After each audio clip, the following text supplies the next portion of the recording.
नमो विष्णुपादाय कृष्णपृष्ठाय भूतले श्रीमते भक्तिस्वरूपदामोदर स्वामिनिति नामिने। नमो विष्णुपादाय कृष्णपृष्ठाय भूतले श्रीमते भक्तिवेदान्ता स्वामिनिति नामिने। नमस्ते सरस्वती देवीं गौरवाणी प्रचारिणे निर्विशेष शून्यवादी पाश्चात्य देशतारिणी।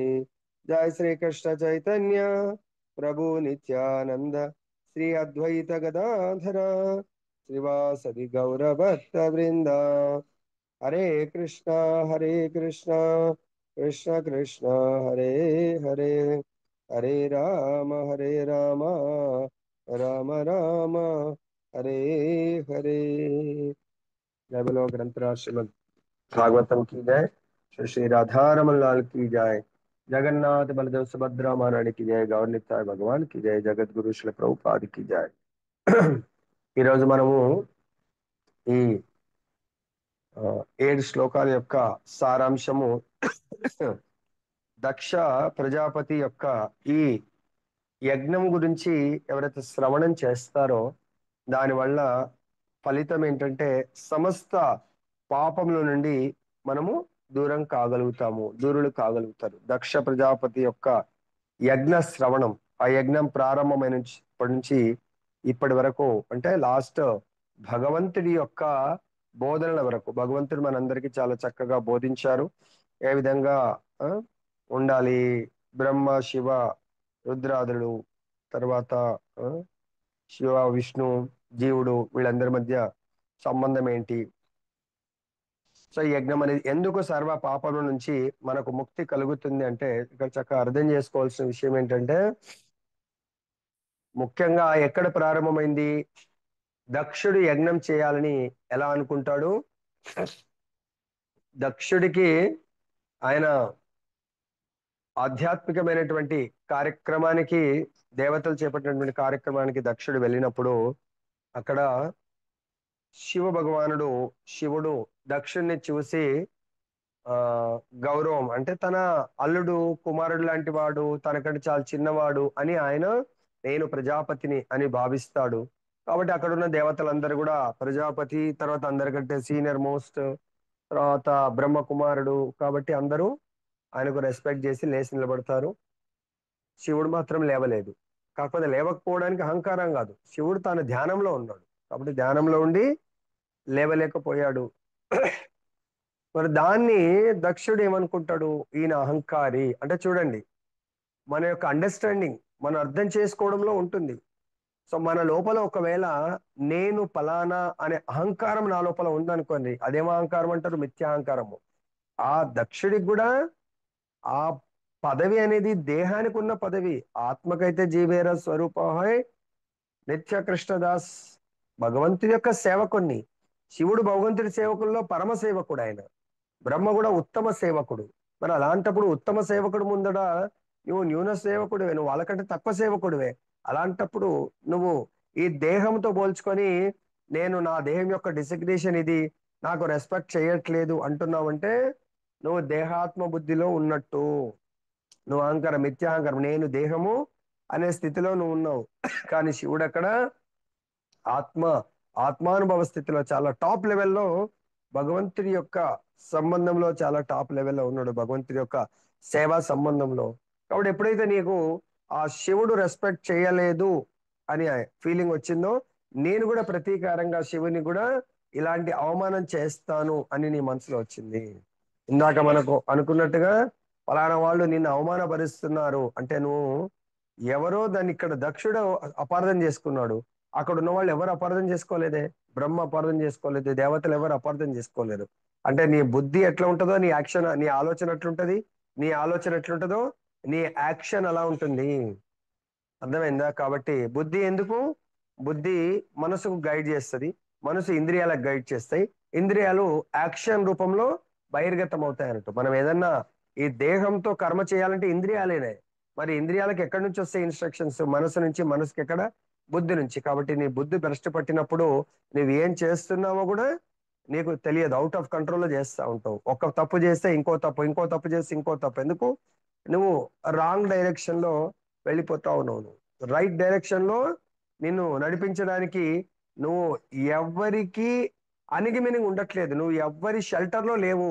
నువ్వు నీకు నీవు స్వతంత్రుడిగా, అక్కడ దక్షుడు కూడా స్వతంత్రుడిగా, నాకే ఇంకా అన్ని తెలుసు, నేనే సర్వము అనుకొని ప్రవర్తిస్తా ఉన్నావు. ఒకవేళ అదే దక్షుడు బ్రహ్మదేవుడి యొక్క గైడ్ లైన్స్ అడిగి ఉంటే, పోనీ శివుణ్ణి పక్కన పెట్టిన బ్రహ్మ తండ్రి మరియు గురువు లాంటి వాడు, జ్ఞానంలో బ్రహ్మని మించినటువంటి జ్ఞాని లేడు, మరి నేను ఇలా అనుకున్నాను, నాకు ఆ సందర్భంలో నా బుద్ధి నా మనసు ఇలా ఆలోచించింది, మరి కరెక్టా కాదా అని అనుకొని, లేదంటే యజ్ఞం చేసేటప్పుడు సో ఆయన వాళ్ళ తండ్రిని, నా బ్రహ్మదేవుని పిలవలేదు, రుద్రుడిని శివుని పిలవలేదు, విష్ణువుని పిలవలేదు. కానీ వాళ్ళు ముగ్గురు లేకుండా యజ్ఞం ఎందుకొరకు? కేవలము ఆయన ఆ యజ్ఞం విష్ణు ప్రీత్యర్థం చేయలేదు, బ్రహ్మ శివ ప్రీత్య కేవలం అక్కడ చేస్తుంది శివుడి మీద తన యొక్క ప్రతీకారం, అంటే అవమాన ప్రతీకారాన్ని తీర్చుకోవడానికి. ఎందుకు ఇక్కడ దక్షుడి యొక్క ఈ దక్ష యజ్ఞాన్ని శ్రవణం చేయడం పాపాలు ఎందుకు పోతాయంటే, ఇటువంటి మళ్ళీ మనము చెయ్యకుండా. ఎందుకు? దక్షుడు తర్వాత భగవంతుడికి శరణాగతి పొంది భగవంతుని గ్లోరిఫై చేస్తాడు. ఈ రోజు వరకు ఒకవేళ మనము ఇప్పుడన్నా గుర్తు పెట్టుకోండి, ఇందాక జైని శ్రీనివాస్ ప్రభు చాలా చక్కగా చెప్పాడు, నాకు ఫోన్లు చేస్తున్నారు. ఆ ఫోన్లు చేసేవాళ్ళు కథ వింటున్నారో నాకు తెలియదు, కథ వింటున్నోళ్ళు వాళ్ళు కథ వినట్లేదు, కేవలం కథలో ఏమైనా నెగిటివ్స్ దొరుకుతాయనే చూస్తున్న వాళ్ళు మాత్రం నేనేం చేయలేను. కాబట్టి ఇక్కడ దక్షుడి వల్ల మన లోపల పాపాలు ఎలా పోతున్నాయంటే, దక్షుడు ఎక్కడ అపరాధం స్టార్ట్ చేశాడు, దేవతల యొక్క ఏదైతే సభ ఉందో అక్కడ ఆయన అహంకారము ధోరణి పెరిగిపోయింది. ఎవరి పట్ల? అక్కడ ఆ సభకు వెళ్ళటమే, నేను ఈ సభకు అందరికి యజమానిని, నేను గొప్ప అనే అహంకార ధోరణితో వెళ్ళాడు ఆయన. ఎక్కడన్నా మనం వెళ్ళాలి అంటే, నిన్న కూడా మనకు ఆ భగవద్గీతలో మనకు చర్చ వచ్చింది. భగవద్గీత కానీ శాస్త్రాన్ని ఏ విధంగా ఏ భావంతో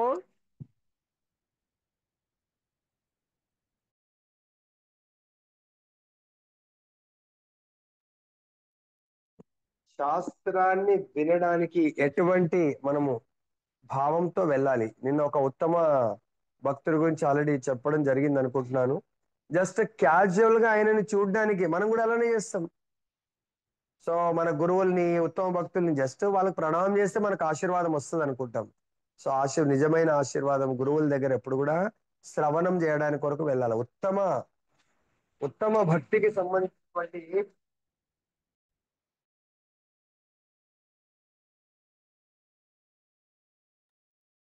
దయచేసి గుర్తుపెట్టుకోండి, మనము గురువుల దగ్గరికి వెళ్ళినా, మన దగ్గర గురువులు వచ్చినా కూడా ఒకటే కాన్సెప్ట్. 10 నిమిషాలు ఇస్తారా? ఓకే. 1 అవర్ ఇస్తారా? సంపూర్ణంగా ఆచార్యుల దగ్గర వినడానికి కొరకు, కేవలం వాళ్ళ దర్శనము, వాళ్ళకి ఏదో పాదస్పర్శ, ఏదో పాదసేవ కొరకు కాదు. నిజమైనటువంటి ఆశీర్వాదం గురువుల దగ్గర శ్రవణం.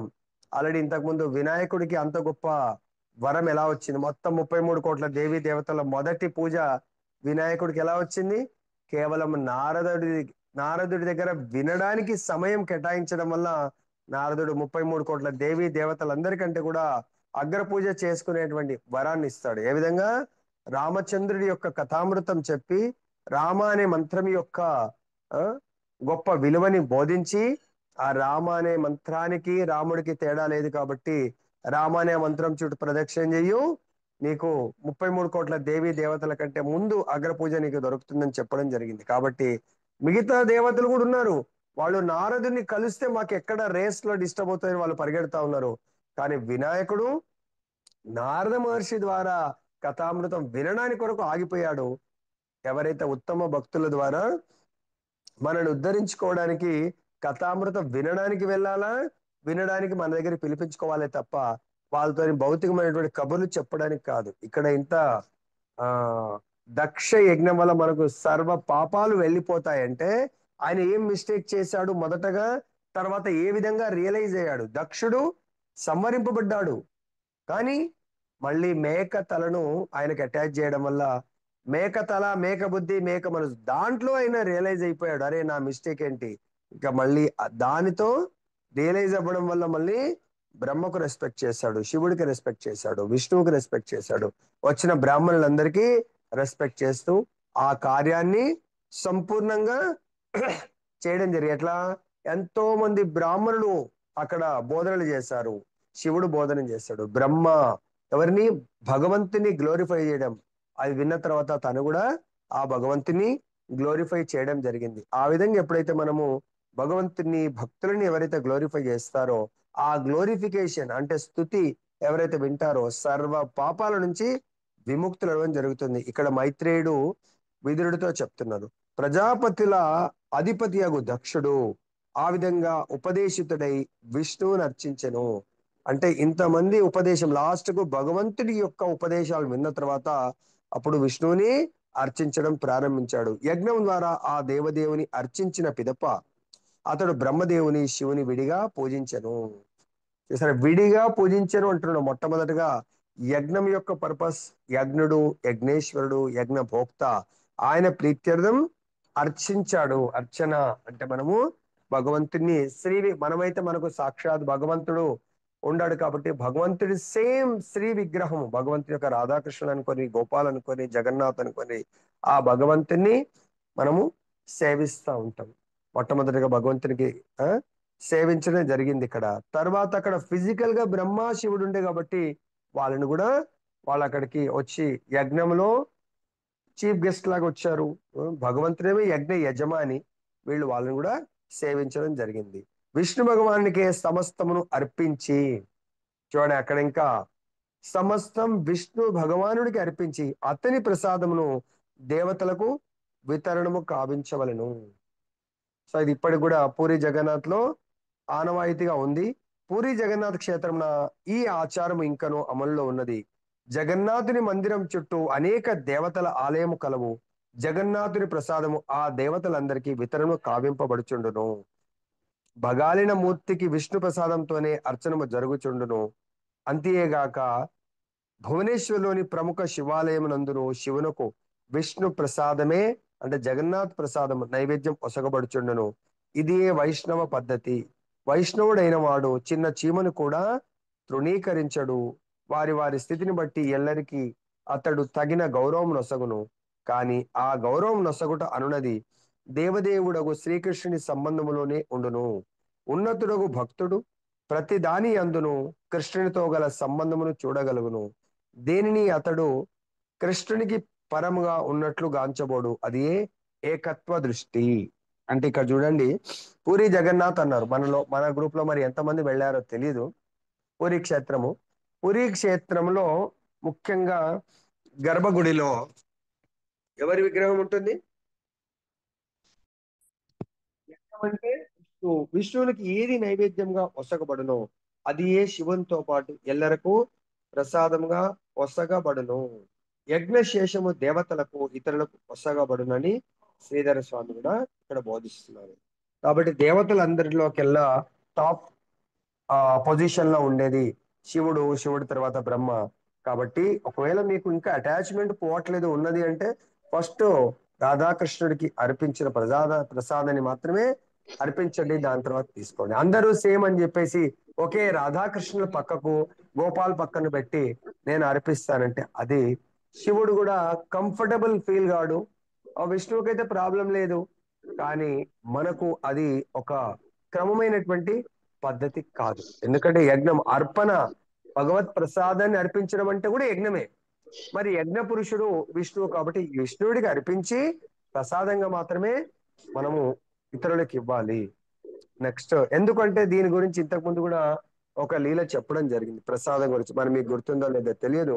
ఒకసారి నారదుడు వైకుంఠం వెళ్ళినప్పుడు అప్పుడు లక్ష్మీ అమ్మవారు విష్ణువుకు ప్రసాదం వడ్డిస్తా ఉంది.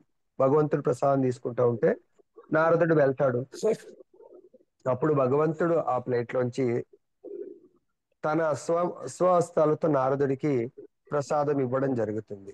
భగవంతుడు తీసుకుంటున్నటువంటి ఆ ప్రసాద ప్లేట్ లోంచి నారదుడికి ఇస్తాడు. లైఫ్ టైమ్ లో నారదుడు అంటే లైవ్, ఇంకా ఈ టెంపుల్లో ఆఫర్ చేసింది కాదు, లైవ్ భగవంతుడు వైకుంఠంలో తీసుకుంటున్నటువంటి ప్రసాదం దాంట్లోంచి ఒక ముద్ద నారదుడికి ఇస్తే నారదుడు ఎప్పుడైతే ఆ స్పర్శ ప్రసాదం భగవంతుడితో అయితే రెగ్యులర్ గా నారదుడు కలుస్తాడు, మాట్లాడతాడు.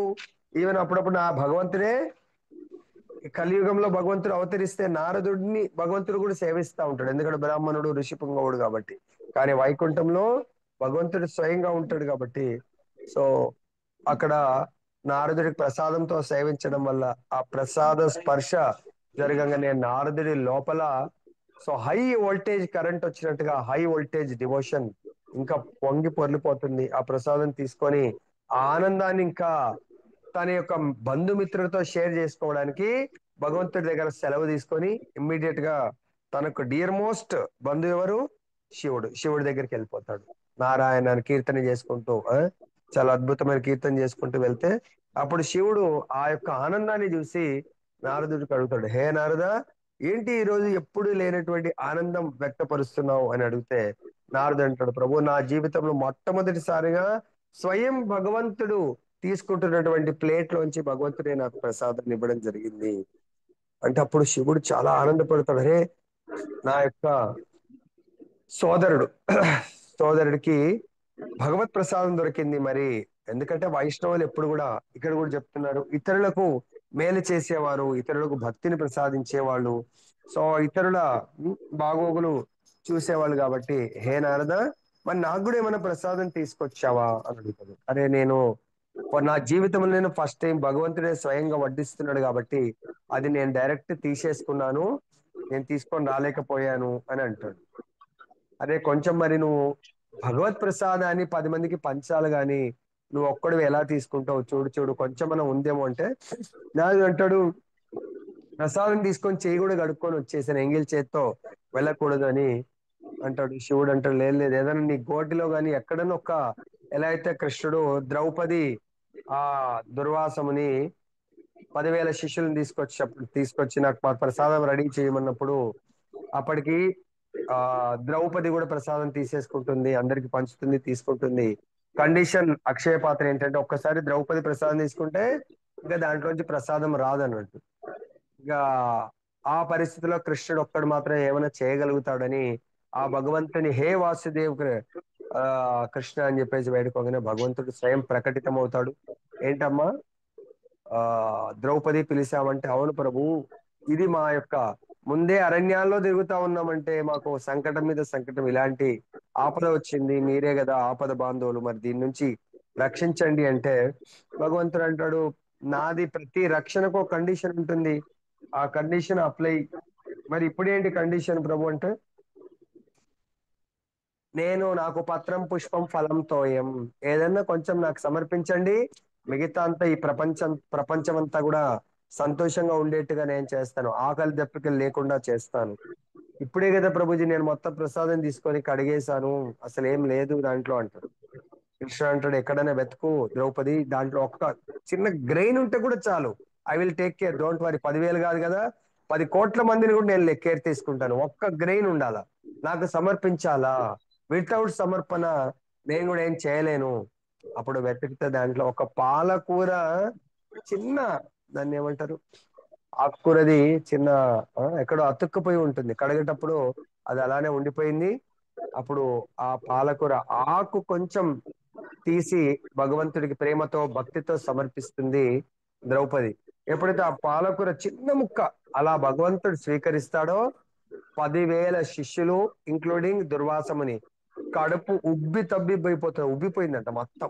చూడండి, ఒక్క గ్రెయిన్ ఆకుకూర ఒక్క ముక్క తీసుకుంటే అక్కడ 10,000 కడుపు నిండిపోయిందంటే ఈ సృష్టి మొత్తం భగవంతుడి యొక్క భాగము. కాబట్టి భగవంతుడు సంతృప్తి అయితే 10,000 మంది ఎన్ని 10 కోట్ల మంది కూడా సంతృప్తి అయిపోతారు. వాళ్ళకు అనుకోకుండా నదిలో స్నానం చేస్తున్నారు, వాళ్ళకు కూడా తెలియట్లేదు, కడుపంతా ఆయాసంగా ఉందంట. అరే మళ్ళీ ఇప్పుడు భీమసేన వచ్చి మనని ఎక్కడ భోజనానికి పిలుస్తాడు అని వాళ్ళు సగం స్నానంతోనే పరిగెత్తేసి వెళ్ళిపోయారు అక్కడ నుంచి. మళ్ళీ భీమసేన వెళ్ళి, రండి రండి స్వామి, లేదు లేదు మాకు చాలా ఆయాసంగా ఉంది, మేము భోజనానికి రాము, ఇంకా మేము వెళ్ళిపోతామని అక్కడి నుంచి అక్కడే వెళ్ళిపోయారంట. అంటే భగవంతుడి యొక్క ప్రసాదం అంటే భగవంతుడికి అర్పిస్తే మొత్తం ఈ ప్రపంచం అంతా కూడా అర్పించినట్టు, ప్రపంచం అంతా కూడా సంతుష్టులు అవుతారంట. కాబట్టి ఇక్కడ నారదుడికి అడుగుతాడు ప్రభు, నారద ఒక్క గ్రెయిన్ అంటూ చూడంటే అప్పుడు గోటిలో ఒక్క గ్రెయిన్ చిన్న మెతుకుంటుంది, ఆ మెతుకు ప్రసాదించండి అని శివుడు అంటాడు. అప్పుడు నారదుడు ఆ గోటిలో ఇరుక్కున్నటువంటి మెతుకుని శివుడికి ఇస్తాడు. ఎప్పుడైతే శివ భగవానుడు ఆ మెతుకు స్పర్శ జరుగుతుందో, అంటే చూడండి, అన్నం పరబ్రహ్మ, పరబ్రహ్మ అంటే భగవంతుడు, పరబ్రహ్మ పరమాత్మ అంటే స్వయం భగవంతుడు ఆ యొక్క మెతుకుని ఎప్పుడు టచ్ చేస్తాడో, శివుడి లోపల కూడా డివైన్ అంటే ఆ భగవంతుడి యొక్క దివ్యమైనటువంటి ప్రకంపనలు, భగవత్ స్పర్శనే జరుగుతుంది అన్నట్టు. అప్పుడు శివుడి లోపల, అంటే శివుడు ఎప్పుడైతే అత్యంత ఆనందంలో, ఆధ్యాత్మిక ఆనందంలో ఉంటాడో, ఇంకా నటరాజ నృత్యం చేస్తాడంట. అప్పుడు ఆయన లోపల తెలియకుండానే నటరాజ నృత్యం ప్రారంభమైపోయింది. అది ఏ స్థాయికి చేరుకున్నదంటే, మొత్తం ముల్లోకాలు ఆయన వేసే స్టెప్ కు రైట్ వేస్తే రైట్ సైడ్ ఇట్లా మొత్తం కదా. పడవ ఎప్పుడన్నా సముద్రంలో వెళ్తా ఉంటే, సముద్రంలో తుఫాన్ వస్తే అలలకు ఇటు అటు అటు ఇటు ఊగిసలాడుతున్నట్టుగా మొత్తం ఈ పృథ్వీ ఊగిసలాడుతుందంట. అరే ఏమైంది, శివుడు ఇలా అసలు జరుగుతుంది ఏంటి అని చూస్తే శివుడు తాండవం చేస్తా ఉన్నాడు. అప్పుడు అందరు దేవతలు వచ్చి పార్వతిని అడిగితే, పార్వతి నాకేం తెలియదు మరి ఆయన ఆనందానికి దేనికి కారణమని. అప్పుడు అందరు వచ్చి ప్రభు శాంతించండి, ఏంటి మీ యొక్క ఆనందానికి కారణం అంటే, అప్పుడు నేను నా జీవితంలోనే ఫస్ట్ టైం ఆ భగవత్ ప్రసాదం లైవ్ భగవంతుడు తీసుకున్న ప్రసాదము నాకు నారదుడు తెచ్చిచ్చాడు. ఏంటి అది కూడా ఒక్క మెతుకు, అక్కడే పార్వతి ఉంటుంది. అది ఎప్పుడైతే తీసుకున్నానో నా లోపల ఇటువంటి ఆధ్యాత్మికమైనటువంటి ప్రకంపనలు కలిగాయంటే, అప్పుడు పార్వతి అంటే ఏంటి ప్రభుజీ, అర్ధనారీశ్వరుడు అంటారు మిమ్మల్ని నన్ను, మరి నాకు సగం మెతుకు ఎందుకు ఇవ్వలేదు? నారుడైతే బ్రహ్మచారి కాబట్టి ఆయనకి ఇవ్వగానే మొత్తం తినేశాడు. ఏదో అదృష్టం కొద్దీ ఒక మెతుకు మిగిలింది. కానీ మీరు బ్రహ్మచారి కాదు కదా, మీరు మొత్తం ఎలా తీసుకుంటారు? మీరు నాకు ఇవ్వవలసిందే అంటే, మీరు ఇక్కడ స్వార్థాన్ని మీరు వ్యక్తపరిచారు కాబట్టి ఇంకా నేను స్వార్థంతో ఉన్న వాళ్ళతో ఉండను అని చెప్పేసి అలకపానికి ఎక్కేసి శివుడిని వదిలిపెట్టి పార్వతీదేవి వెళ్ళిపోతుంది. అప్పుడు ఎంతమంది బతిమలాడినా కూడా పార్వతి ఇంకా అలకపానుపు నుంచి రాదు. అప్పుడు స్వయం భగవంతుడే పార్వతి దగ్గరికి వెళ్ళి చెప్తాడు, లేదు దేవి, ఇది నా శివుడి, దీంట్లో శివుడి యొక్క తప్పు ఏమీ లేదు. ఎందుకు స్వామి, ఎందుకు తప్పు లేదు? ఆయననే కదా సగం నాకు ఇవ్వాలి కదా, ఇవ్వకుండా తిన్నాడు కదా. అంటే కొన్నిసార్లు ఇట్లా అర్థం చేసుకోవాలి, భగవంతుడు లీల, భగవత్ సంకల్పం ఉంటుంది అన్నట్టు. మనం కూడా మన జీవితంలో ఇటువంటి ఎప్పుడన్నా ఒడిదొడుకులు వస్తున్నప్పుడు మనం ఆలోచించాలి, అరే దీంట్లో ఏదన్నా భగవంతుడు నన్ను ఉద్ధరించడానికి, ఏదో మంచి జరగడానికే ఉన్నది అని అనుకోవాలా. అప్పుడు భగవంతుడు అంటాడు, లేదు దేవి, ఇది నేను కలియుగంలో జగన్నాథుడి రూపంలో అవతరించబోతున్నాను. అప్పుడు నీకు నేను జగన్నాథుడిగా కొలవబడ్డ నాళ్ళు నా తర్వాత ప్రసాదం. ఇదైతే ఒక్క ఒక్క అకేషనే కదా, అది ఎవ్రీడే, ఎవ్రీ పూట, రోజుకు 5 సార్లు ప్రసాదం నాకు నైవేద్యం సమర్పిస్తారు పూరి జగన్నాథ్ లో. అది కూడా 56 రకాల ప్రసాదాలు ఇమ్మీడియట్ గా నా తర్వాత నీకే సమర్పిస్తారు. నీ తర్వాత మిగతా దేవతలు చాలా మంది ఉంటారు, వాళ్లకు తర్వాత భక్తులకు దాన్ని పంచడం జరుగుతుంది. దేవి, ఇప్పుడు నువ్వు శివుడి మీద క్రోధాన్ని అలకను వదిలేయండి అంటే, అప్పుడు పార్వతీదేవి శాంతిస్తుంది. అప్పుడు నువ్వు కలియుగంలో విమలాదేవిగా నువ్వు అక్కడ ప్రకటమవుతావని భగవంతుడు చెప్పడం జరిగింది. కాబట్టి ఇక్కడ ఎందుకు ఈ లీల చెప్పానంటే, దక్షుడు కూడా మొదటగా విష్ణువుకు యజ్ఞంలో, విష్ణువు యజ్ఞ రూపంలో విష్ణువుని కొలిసి, దాని తర్వాత ఆ యజ్ఞ భాగము శివుడికి కూడా ఉంటుంది కాబట్టి దాని తర్వాత శివుణ్ణి సేవిస్తాడు సపరేట్ గా. దాని తర్వాత శివుడి తర్వాత మిగతా ఆ యజ్ఞశేషము, మిగిలిన భాగాన్ని ఇతర దేవతలందరికీ కూడా సేవించడం జరుగుతుంది. ఇది దేవతలలో ప్రోటోకాల్ ఉంది, మనలో కూడా ఉత్తమ భక్తులు మనం కూడా అందరూ అసెంబ్లీ అయినప్పుడు ఏదైనా భక్తి కార్యక్రమంలో అక్కడ ఉన్నటువంటి భక్తుల్లో ఉత్తమమైనటువంటి శుద్ధ భక్తులకు మొదటగా మనము అవకాశం ఇవ్వాలి. సపోజ్ ఇక్కడ ప్రసాదం వచ్చింది అనుకుందాం, మన దాంట్లో కూడా సిస్టమ్, మరి మనం అందరం ఆన్లైన్ లో ఉన్నాం కాబట్టి మనకు తెలియదు. ఆఫ్లైన్ లో మనం కూడా ఎప్పుడన్నా మన టెంపుల్స్ లో, స్పెషల్ గా గౌడియా, ఇస్కాన్ టెంపుల్స్ లో భగవంతుడికి ఏదైనా స్పెషల్ అకేషన్స్ లో చాలా రకాలు, ఈవెన్ 56, 108, తర్వాత కొన్ని టెంపుల్స్ 1000 కూడా చేస్తూ ఉంటారు. ఆ ఐటమ్స్ వల్ల ఏం చేస్తారు, భగవంతుడికి అర్పించినటువంటి ఐటమ్స్ లో ఉన్న వాటిలో ద బెస్ట్ ఐటమ్స్ అక్కడ ఉన్నటువంటి, ఒకవేళ మహారాజు ఉంటే మహారాజు, లేకుంటే టెంపుల్ ప్రెసిడెంట్ ఉంటే టెంపుల్ ప్రెసిడెంట్, లేకుంటే ఇంకెవరైనా ఉత్తమ సీనియర్ వైష్ణవులు అక్కడ ఉన్న వాళ్ళ దాంట్లో వాళ్ళకు మొట్టమొదటిగా కూర్చునబెట్టి వాళ్ళకు ప్రసాదం వడ్డించడం జరుగుతుంది. లేదు వాళ్ళు ఇప్పుడు మేము తినము అంటే వాళ్ళకి ప్యాక్ చేసన్న ప్రభు, వాళ్ళు కొంతమంది వాళ్ళు ఆ ప్రోగ్రామ్కి వచ్చి అర్జెంట్ గా వెళ్ళిపోతా ఉంటారు. మహారాజులు కూడా కొన్నిసార్లు జగన్నాథ్ రథయాత్ర అటెండ్ చేస్తారు. రథయాత్ర అప్పుడు మనం చూస్తూ ఉంటాము 108 ఐటమ్స్ ఇంకెన్నో రకాలు పెడతారు. మరి అక్కడికక్కడ మహారాజులు తీసుకోరు కాబట్టి ఏం చేస్తారంటే వాళ్ళ శిష్యులకు అవన్నీ కూడా దాంట్లో ద బెస్ట్ ఐటమ్స్ ఫస్ట్ ఆ గురువు గారి శిష్యుడికి అడుగుతారు. సో ప్రభు, ఈ రోజు మేము 108 ఐటమ్స్ 1000 ఐటమ్స్ ఇట్లా ఆఫర్ చేసాము. మహారాజ్ గారు దీంట్లో అన్ని అందరు తీసుకోరు. కొన్నిసార్లు షుగర్ ఉంటే పడవు, కొన్నిసార్లు రకరకాలు ఉంటది. ఏ ఐటమ్స్ మహారాజ్ ఎక్కువ లైక్ చేస్తారు? కొందరు చేదు ఐటమ్స్ కూడా లైక్ చేయొచ్చు. సో ఏ ఐటమ్స్ లైక్ చేస్తారంటే ఆ శిష్యుడి ద్వారా తెలుసుకొని అవన్నీ ప్యాక్ చేసి సపరేట్ ఆ మహారాజ్ గారికి ఇస్తారు. ప్రభుజీ, మహారాజ్ గారికి సర్వీస్ చేయండి అని చెప్పేసి. ఇది ఆనవాయితీ అన్నట్టు.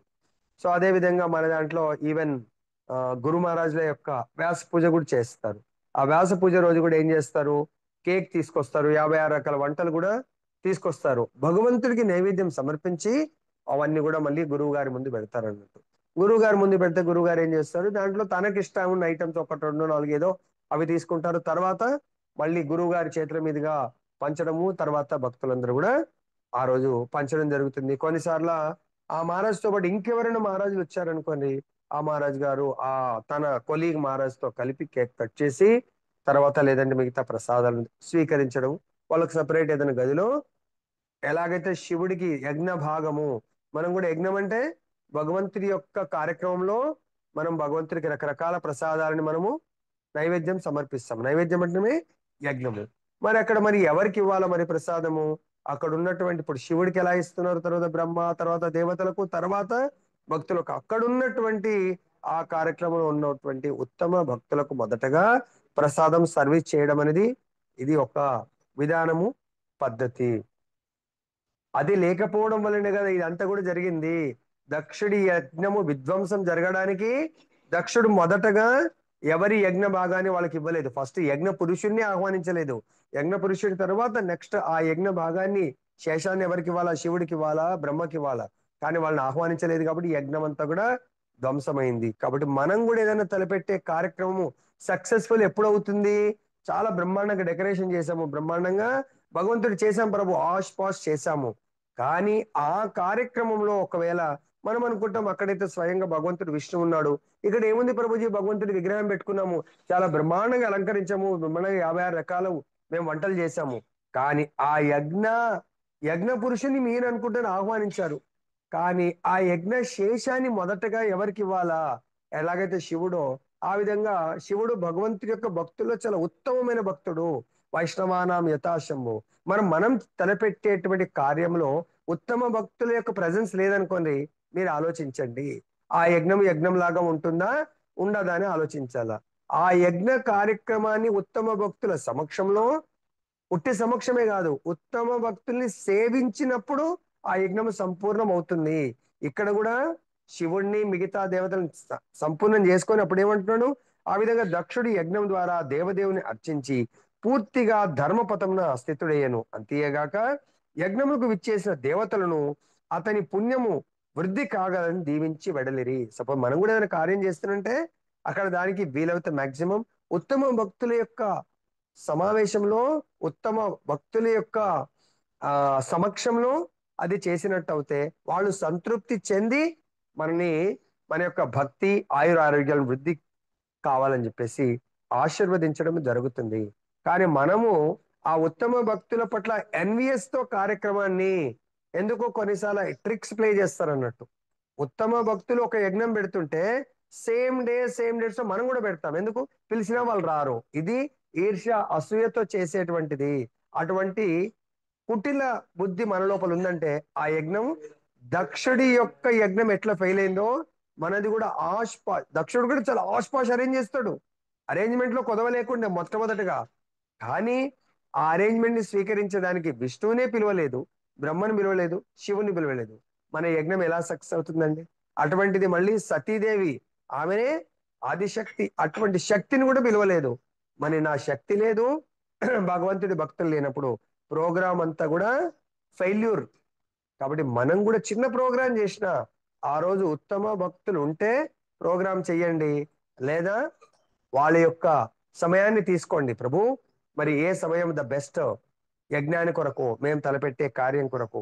అలా కాకుండా ఓకే ఆయన వస్తే కూడా ఏంటి, రాకుంటే ఏంటంటే అక్కడైతే ధ్వంసమైంది, ఇక్కడ ధ్వంసం కాదు, కానీ సంపూర్ణం కాదు. మీరు ఎవరిని సర్వీస్ చేస్తారు?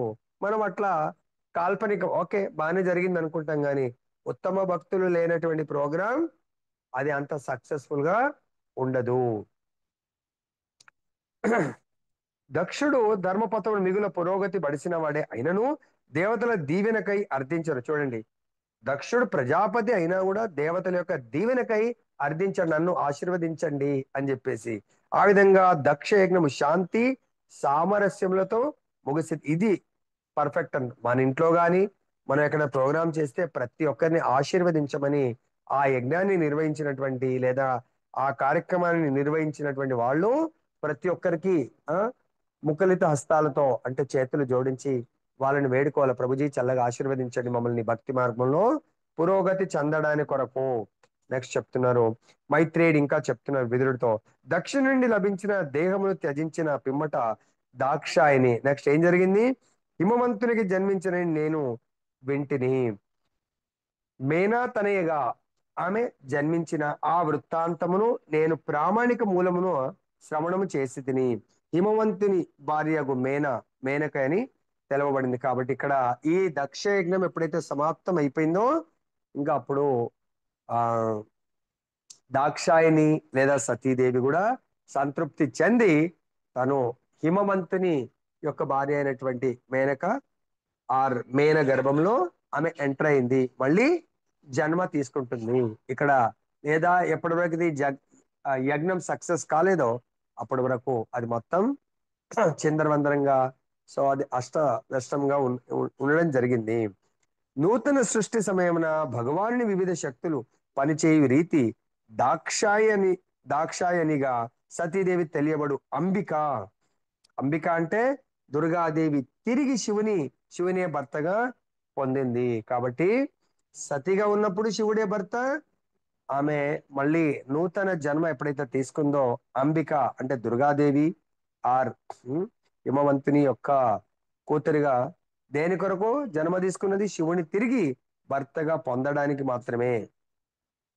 పరాస్య శక్తి వివిధైవ శ్రూయతే అను ఒక వేద మంత్రమును అనుసరించి దేవదేవుడు శ్రీకృష్ణుడు వివిధ శక్తులను కలిగి ఉన్నాడు. శక్తి స్త్రీ రూపిణి, భగవానుడు పురుషుడు. నిన్న కూడా మనకు చర్చ వచ్చింది ఎవరు పురుషుడు ఎవరు స్త్రీ అనేది.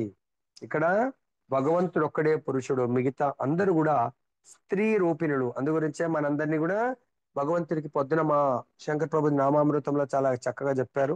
భగవంతుడికి 3 శక్తులు ఉంటాయి. ఒకటి ఆలాదిని శక్తి అంటే రాధారాణి లేదా లక్ష్మి లేదా సీతమ్మ వారు.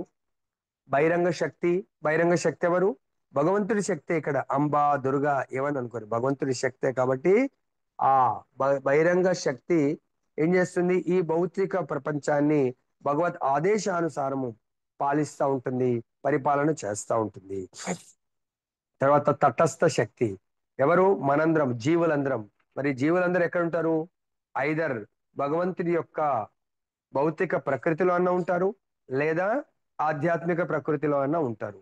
భౌతిక ప్రకృతిలో ఉన్నప్పుడు ఎవరి ఆధ్వర్యంలో ఉంటాము? భగవంతుడి యొక్క బహిరంగ శక్తి ఆధ్వర్యంలో మనము జీవితాన్ని కొనసాగిస్తూ ఉంటాము. దేని కొరకు? మనము ఆధ్యాత్మిక శక్తి అండర్లో మనము సేవలు అందించడానికి కొరకు, అంటే ఆధ్యాత్మిక లోకాలకు వెళ్ళడానికి కొరకు. మరి ఆధ్యాత్మిక లోకాల్లో కూడా ఎవరి అండర్లో మనం సేవ చేస్తూ ఉంటాము? ఐదర్ వైకుంఠం అయితే లక్ష్మీదేవి, సాకేత్ అయితే సీతమ్మ వారు, గోలోక బృందావనం అయితే రాధారాణి. కానీ ఎవరి కొరకు? ఇక్కడైతే రామచంద్రుడు, విష్ణువు ఆర్ కృష్ణుణ్ణి సేవించడానికి కొరకు మనందరము శక్తి. అక్కడ కూడా ఆధ్యాత్మిక ప్రపంచంలో కూడా శక్తి లాగానే, శక్తి అన్నప్పుడు శక్తిమంతుణ్ణి సేవించడమే వారి యొక్క ధర్మము.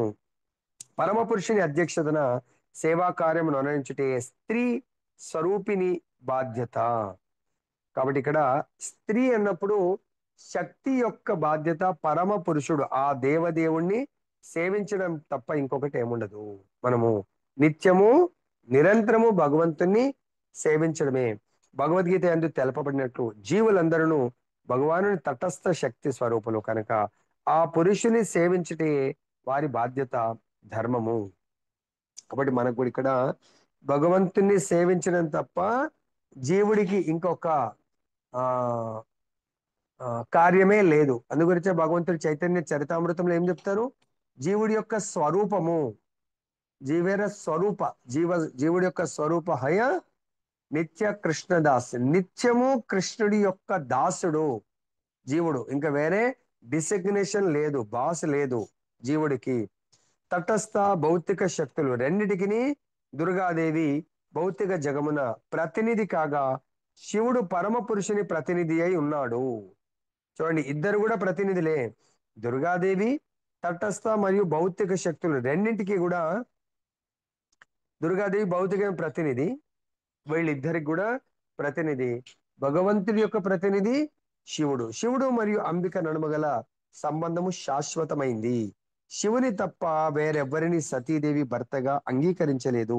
శివుడు హిమవతిని అంటే హిమవంతుని కుమార్తె తిరిగి ఎట్లు పరిణయమాడెను, ఎట్లు కార్తికేయుడు జన్మించెను అనే వృత్తాంతము అతి విస్తారంగా ఇది మళ్ళీ ఇక్కడ ఎందుకంటే చాలా సంక్షిప్తంగా శుకదేవ గోస్వామి ఇవ్వడం జరిగింది. సో మళ్ళీ వాళ్ళిద్దరి యొక్క సంతానము, ఎందుకంటే వాళ్ళిద్దరి యొక్క బంధము శాశ్వతం. అదే మనము భార్యాభర్తల్లాగా ఫ్యామిలీలో ఉన్నాము, కానీ మన బంధుత్వం శాశ్వతం కాదు, మనది తాత్కాలికం. మనము రుణానుబంధంతో భార్యాభర్తలుగా, తర్వాత తల్లి తండ్రి లాగా రోల్ ప్లే చేస్తున్నాం. కానీ అదే శివుడు అంబిక వాళ్ళందరూ కూడా వాళ్ళ సంబంధము భార్యాభర్త అనే సంబంధము, వాళ్ళు భగవంతుని యొక్క ప్రాతినిధ్యాన్ని వహిస్తూ వాళ్ళు భగవంతుని సృష్టిలో వాళ్ళు వారి వారి బాధ్యతలను నెరవేరుస్తున్నారు. తర్వాత మైత్రేయుడు చెప్తున్నారు ఇంకా విదురుడితో, శివుని చే ధ్వంసం కావింపబడిన దక్ష యజ్ఞ వృత్తాంతమును నేను బృహస్పతి శిష్యుడును పరమ భాగవతుడును అగు ఉద్ధవుని నుండి వింటిని. అంటే చూడండి, ఆ బోనఫైడ్ ప్రామాణికమైనటువంటి ఆచార్యుల ద్వారా మాత్రమే ఈ యొక్క భాగవతాన్ని గాని భగవద్గీతని గాని శాస్త్రాలను వినాలి. మరి ఉద్ధవుడు ఎవరి ద్వారా విన్నాడు? ఉద్ధవుడు డైరెక్ట్ భగవంతుడి ద్వారా విన్నాడు. సో ఇక్కడ మైత్రేయుడు ఉద్ధవుడి ద్వారా విని, అదే విదురుడు వచ్చి ఉద్ధవుని అడుగుతాడు, ఏ ఉద్ధవ్, నాకు భాగవతాన్ని వినిపించు అంటే భగవంతుడి కథామృతం. ఉద్ధవుడు ఏమంటాడు?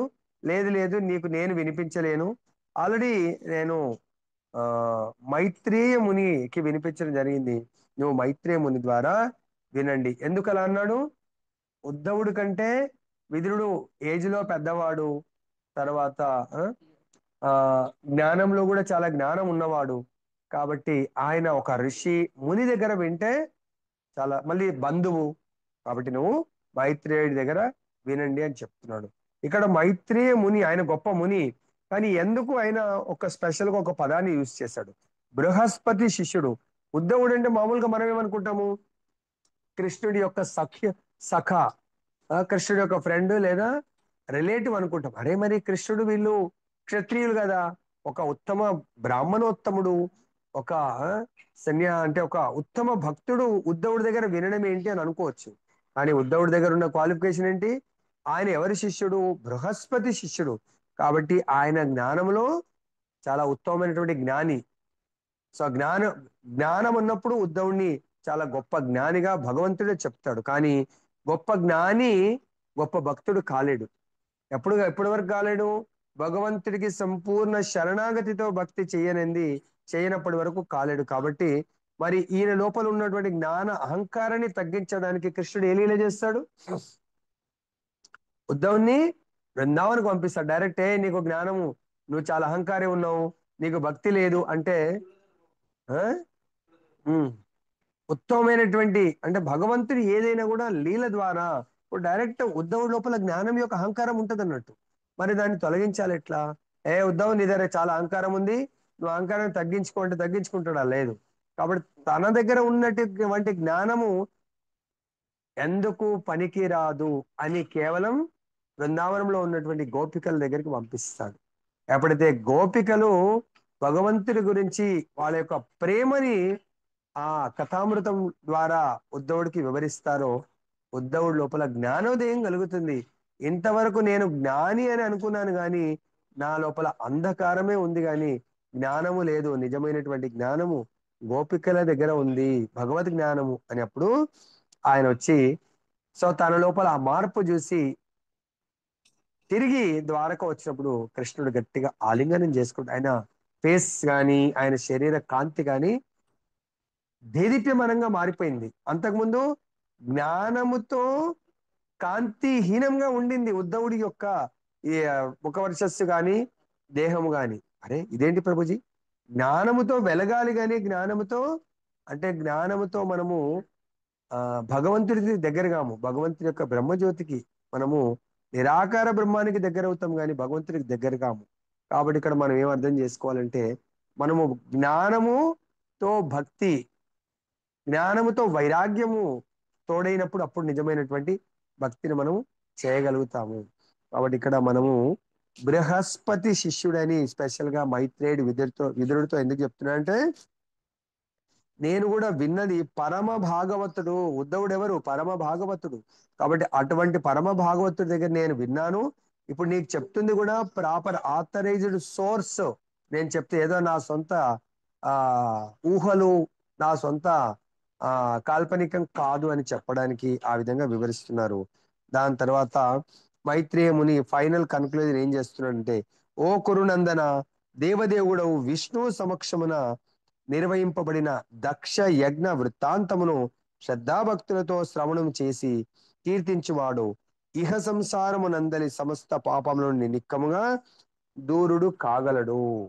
ఎవరైతే ఈ భగవంతుడి యొక్క ఈ యజ్ఞ కథామృతాన్ని ఫైనల్ గా దక్షుడి యజ్ఞం ఏ విధంగా సక్సెస్ ఉంది, ఎటువంటి భక్తుల ద్వారా అయింది, ఏ విధంగా దక్షుడు తన తప్పుని రియలైజ్ అయ్యిండు అనేది ఎవరైతే తెలుసుకుంటారో వాళ్ళు అప్పటి వరకు చేసినటువంటి ఇహ సంసారం, ఈ యొక్క భూలోకంలో ఉన్నటువంటి ఈ మన దేహంతో ఎన్నో పాపాలను చేసి ఉన్నాము. ఆ పాపాలన్నింటినీ కూడా కేవలం దీన్ని శ్రవణం చేయడము అంటే దీని మీనింగ్ ఆ ఈ చెవితో విని ఈ చెవితో వదిలిపెట్టడం కాదు. అలా విని ఆచరణాత్మకంగా ఆచరణ చేయడానికి ఎవరైతే ప్రయత్నం అంటే చక్కగా విన్నారు అంటే తప్పకుండా ఆచరణ చేస్తారు. వాళ్ళు ఆచరణ చేయలేదు, ఆచరణాత్మకంగా జీవితాన్ని మలుచుకోలేదు అంటే వాళ్ళు వినలేదు అని మనం అర్థం చేసుకోవచ్చు. ఎవరైనా ఆరోగ్యంగా ఉండి భోజనం చేస్తే రెండో పూటకు వాళ్ళకి ఆకలి అవుతుంది.